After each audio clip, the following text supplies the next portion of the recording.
407 years ago, our fathers brought forth on this continent a new nation, conceived in liberty and dedicated to the proposition that all men are created equal.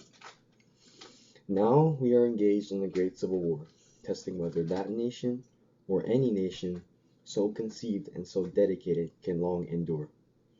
We are met on a great battlefield of that war. We have come to dedicate a portion of that field as a final resting place for those who here gave their lives that that nation might live. It is altogether fitting and proper that we should do this.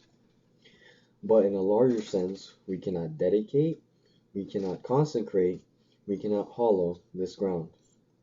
The brave men, living and dead, who struggled here, have consecrated it far above our poor power to add or detract.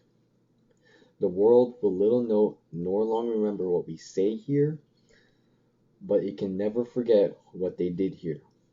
It is for us the living rather to be dedicated here to the unfinished work which they who fought here have thus far so nobly advanced.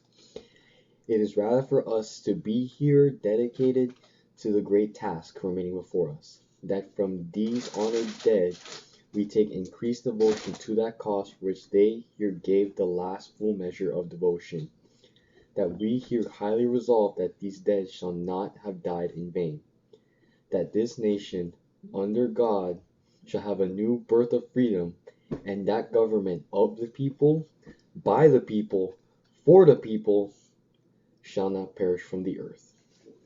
Thank you.